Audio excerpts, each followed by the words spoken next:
Welcome everybody to the webinar, and it's a tech talk today focusing on GitOps and continuous delivery best practices. We'll start in about a minute or so. We still have many people joining. Appreciate your time today.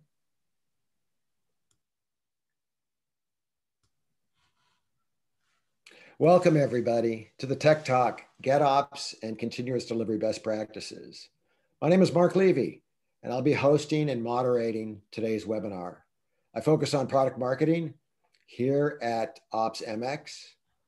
First, a few housekeeping items. The session today is 30 minutes long. We are recording the session, so we'll send you the recording and slides to anyone who requests them.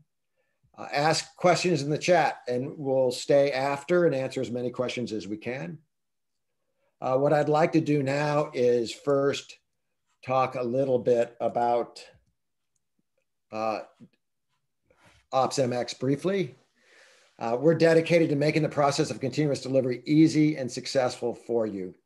We have a large number of customers of every size, from the most sophisticated, including examples like Salesforce and Cisco, to organizations who are now highly successful, even though they've had little or no continuous delivery experience when they started working with us. What we'd like to do right now is start a poll to learn a little bit more about you, about your level of experience with continuous delivery and GitOps. So let me start that poll right now. Really appreciate your time. And while we're doing this poll, what I'd like to do is introduce our speakers and panelists today. The first speaker will be Balaji Siva. Balaji is VP of Product and Business Development at OpsMx. Balaji brings over a decade of experience in product management and marketing in the enterprise software space.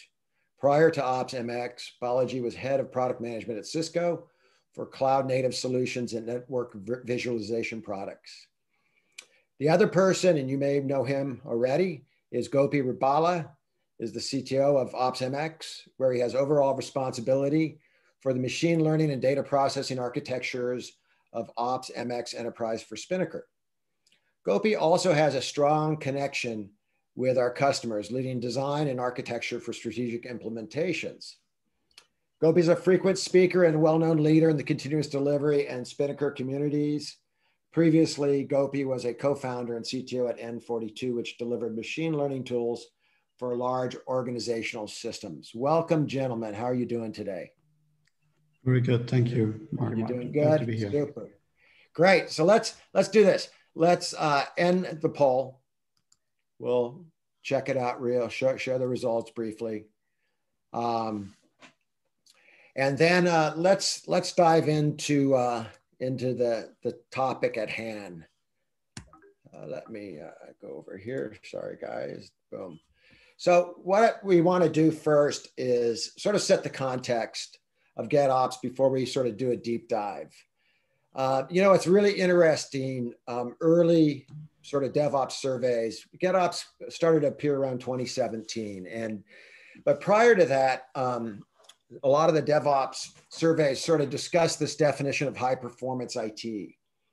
And what was interesting is that high performance organizations from these surveys shared two common things. Over 90% of these high performance organizations used version control for infrastructure management, and over 80+% automated their code deployments.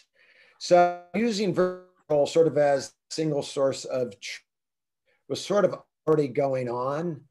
So it's not necessarily a new idea, but with software, and GitOps, I think the things that make it so unique is this idea that with automation, there's this concept of convergence where, there's this actual runtime state, right? And there's a desired state which resides in Git, and Git stores this declarative state of what runtime should be. And having automation ensure that the actual and the desired state are actually the same. I think that's sort of the practice that is evolving with GitOps. So we see these attributes of GitOps of version control, everything, this automation is convergence, and sort of this push-pull kind of concept. So maybe Gopi, you could start off with maybe perhaps giving an overview of, what are the sort of the tools that are in play in the tool chain, and bring sort of GitOps to reality that way. And also maybe who would you, is this an ops centric kind of practice or dev or anyone else? Oh, thank you, Mark. You described it well. So the GitOps is essentially having a practice of your declarative configuration in Git and having that reflected in your target environment. We know that the infrastructure as code as a config has been there for some time, even with tools like Puppet.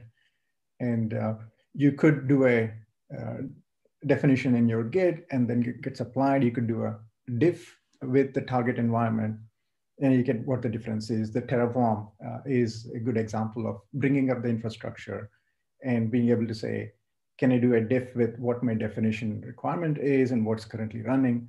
And then you can take a corrective action.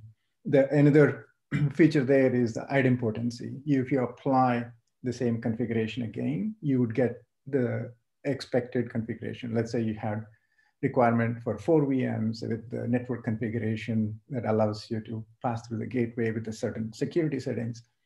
Anything that gets changed directly, you can apply what you had in a Git and get back to that stage.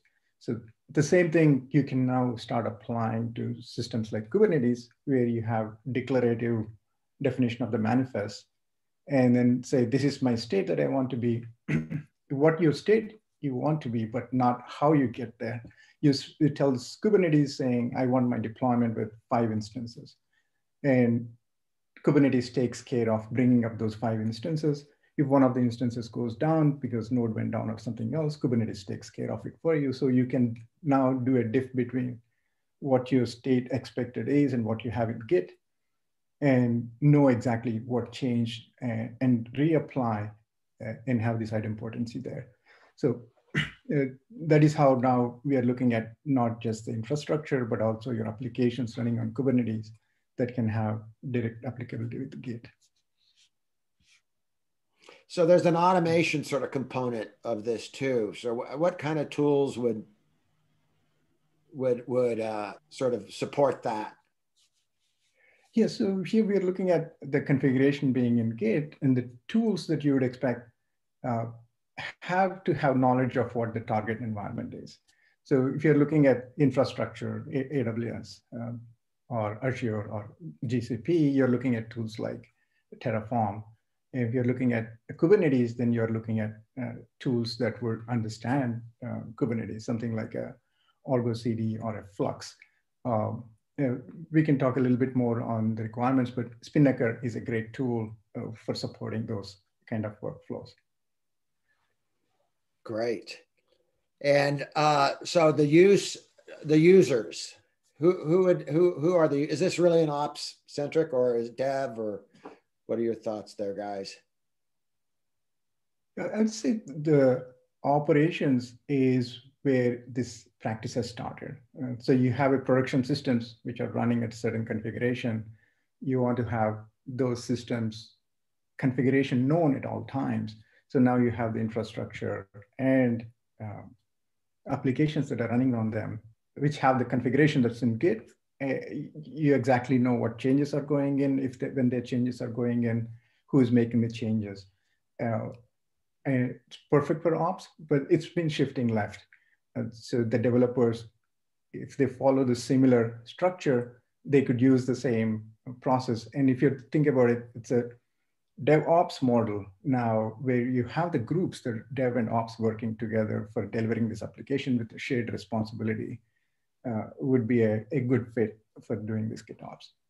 Yeah, you bring up a good point. Maybe Balaji, you can chime in on sort of the value, the why part of this, because ultimately, why do it?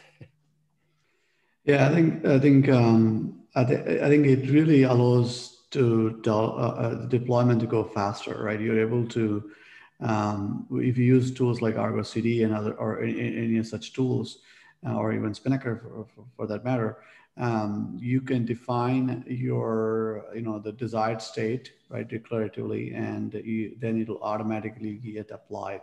And these things are not easy in sort of the before days where the developer has to log in and make changes in the actual servers, maybe update a new version, for example. With this new Kubernetes based models, with the GitOps, you are able to instantaneously update your deployments automatically, right? And sort of the next thing I would say is that it's easy to recover anything that goes wrong. Let's say you make an update using a Git change, and then it gets deployed, and then you find something wrong with it. It's very easy to recover to the previous state, because essentially all you have to do is git revert, and then it'll automatically go. And as Gopi mentioned, it is pretty accurate, right? It'll go back to the exact same state, because that's what this allows you to do. Essentially, is have almost a snapshot of what was before, and now you can go back to the previous state. It's really convenient.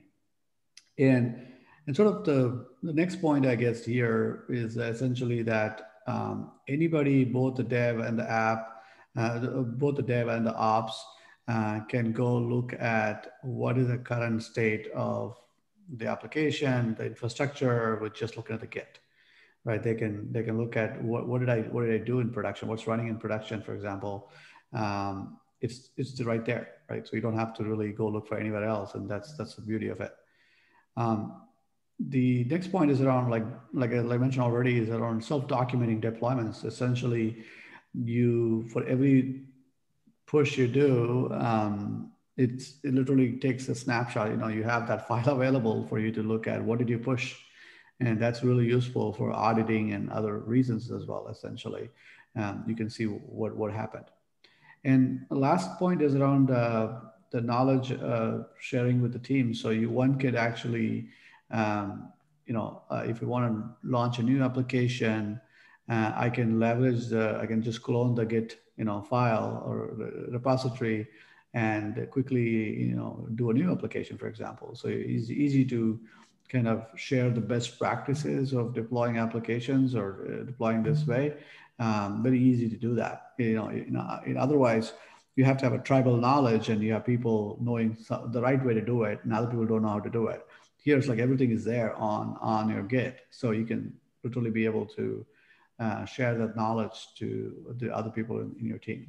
So Gopi, you want to add anything to it? I guess these are some of the things I can think of in terms of why use GitOps model. Yeah, that's a good summary. We are so used to using source control systems, and Git is the most prevalent now. And it's very efficient in storing data and the changes between different versions, and its version control. And the entire organization or developer group or an ops group, they share that Git. And by simply looking at the pull requests, commits, you can track what changed when something got applied. And it's self-evident in terms of documenting the changes, for example. And the knowledge, like Balaji said, you have it in the Git. Anything that changed is well known to everyone, and when it changed. So also the new features that we are pushing are available right there. Yeah, it's great. The visibility, making work visible. Everyone's looking at the same thing, and enables, faster recovery and deploying fast. So man, it sounds like nirvana, but let's talk about real life. Like, let's talk a little bit about the gaps. It's interesting, like just a couple of weeks ago, InfoWorld had an article about GitOps. I found it hit my feed, and why it sort of isn't ready for mainstream. So I want to talk a little bit about, because typically when these things look great and then you start to scale it, and then, the stress and the strain of real environments start to, test these practices.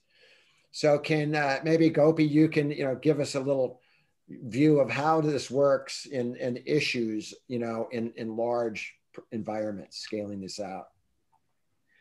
Yeah, that's a good point. So what we see with our customers is the templates that we specify, with the manifest, for example, the Kubernetes, these are all templatized, right?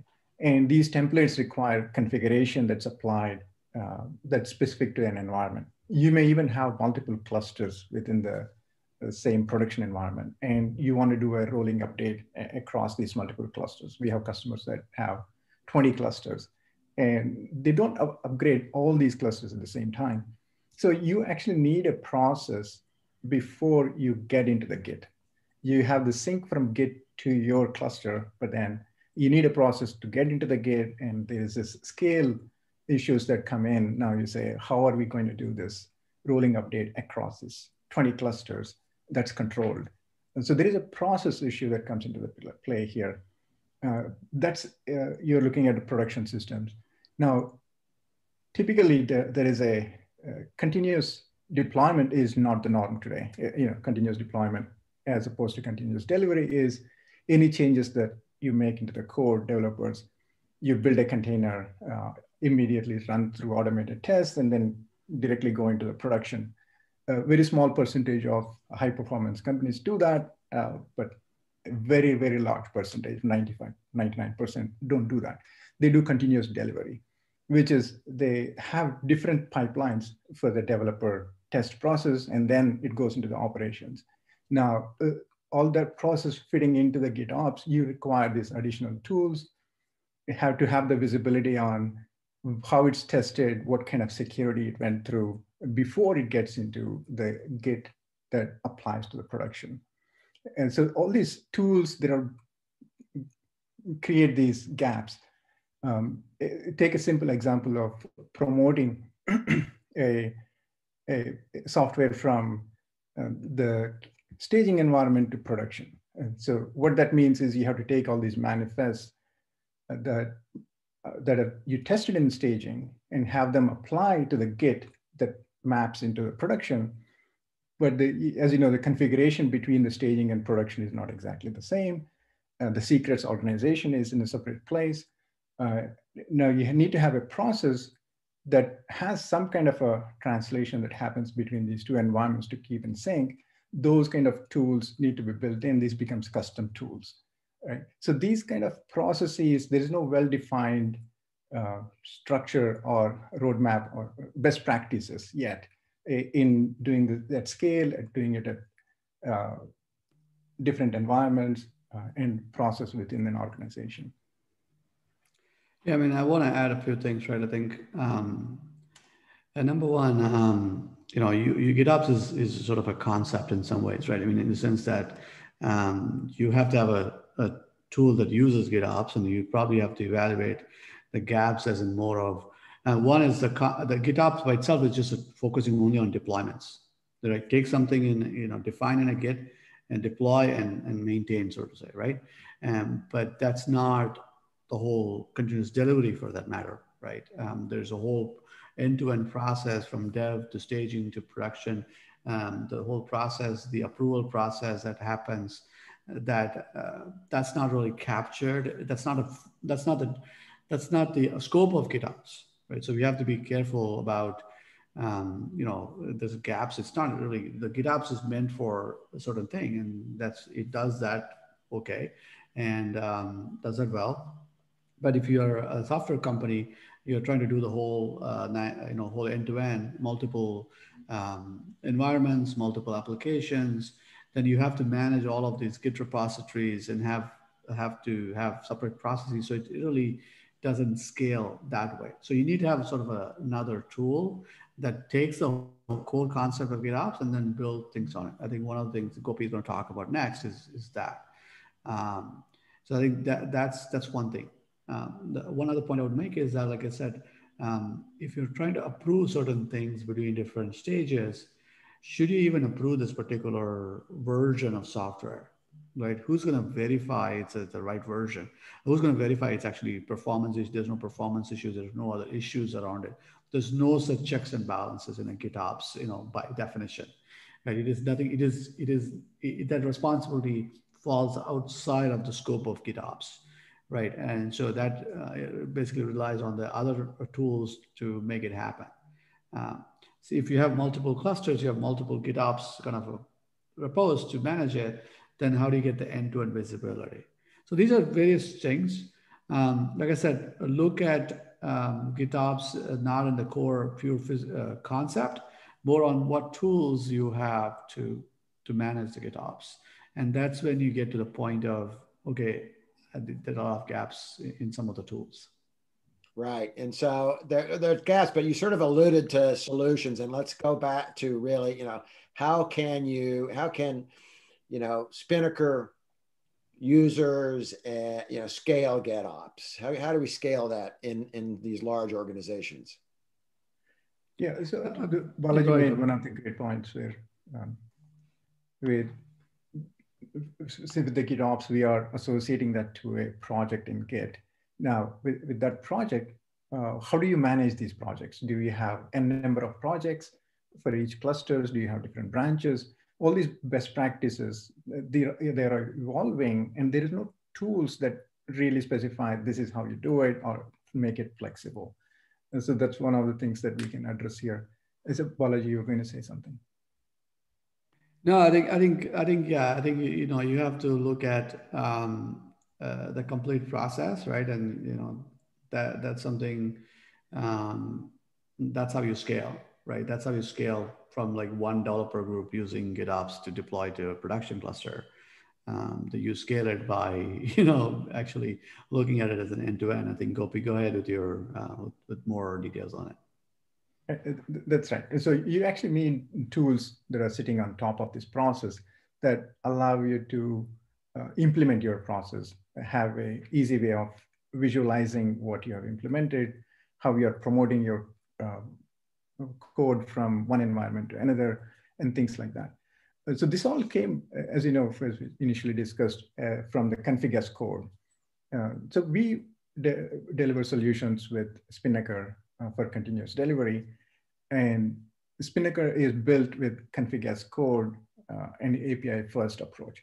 So any changes we apply to Spinnaker, they are set as config and you can have them in Git. So I just wanted to show you some of the things that we do for the GitOps, managing the Spinnaker instances themselves, for example.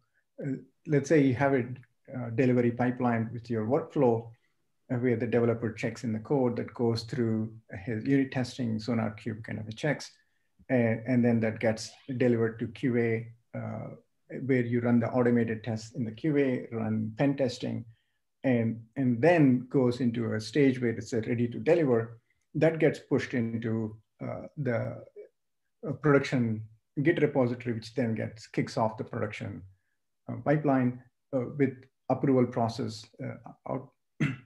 Typically some of the people do the approval as part of the Git, but for having a better visibility, not everyone is so familiar with Git that they can do the approval process. There are some impediments where ITSM processes where you have integrations with ServiceNow or Jira that pass through the approval process. So this is one of those process changes that organization that currently is used to. It will be a revolutionary change to do everything through Git. So these are the tools that fit into organizational processes. At the same time, underlying GitOps process is used, you can have the visibility into the changes that are going in with the approval process. So those kind of processes where these pipelines are built as code, they can be in Git, and underlying developer code and the configs for the operations can be in the Git. So by putting all of these in version control system with good change management practices that allows us to do audit and compliance, not just for one service, but across entire organizations with their RBAC on top, is what we try to do with Spinnaker and OES. So you do have some examples that you wanted to show, right? Is that what you were talking about here? Right. So here is an example of where this Spinnaker configuration, Spinnaker itself is a microservices application with n number of services, 8 to 10 services that we use. that communicate with each other in Kubernetes. And each one of them have secrets that they use to connect to external services. Could be Docker repositories, Artifactory, or even connecting to cloud environments, all of that. So these secrets are managed in something like an external system like a Vault or KSM kind of a systems. So what we do is we templatize these configurations. These configuration templates go into Git, and the configuration itself has references to the secrets. And that gets applied for each of these environments. And so we can have a testing environment and a Spinnaker that's running in production exclusively for production workloads. Each one will have different configuration and secrets. So those are managed separately, and then they're templatized. And these templates refer to the secrets and configs. They're all in Git. And anything that we change in Git automatically triggers a delivery pipeline, which applies changes to the Spinnaker, brings it up with a new configuration. And so we follow this GitOps process where all the changes only go through Git. Nobody goes directly to the cluster where the Spinnaker is running or the Spinnaker itself to make the changes there. So this allows us to version control everything in terms of the configurations and makes it visible for everyone. Now, another example within the Spinnaker here is the view of the visibility, right? This is your GitOps visibility, which is, having a UI. What is the UI for GitOps, I guess, is the Mark, I think go back to the previous slide, I guess. You want to say something, Gopi, on that? Yeah, so this is very similar. You have the delivery pipelines. Let's say we have a pipeline that promotes the application from one environment to another. So you have this automation built in that allows us to do configuration changes of the Spinnaker itself, as well as the application that gets promoted one to another. So the visibility is the market. Here is where what we are saying, as we talked about, there can be multiple pipelines that deliver all the way from developer to QA to production.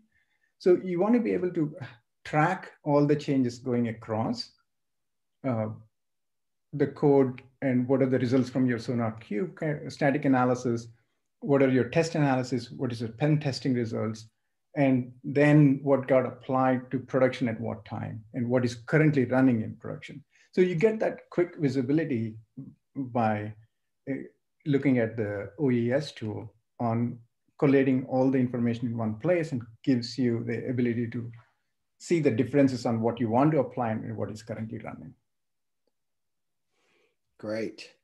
And what about beyond manifests?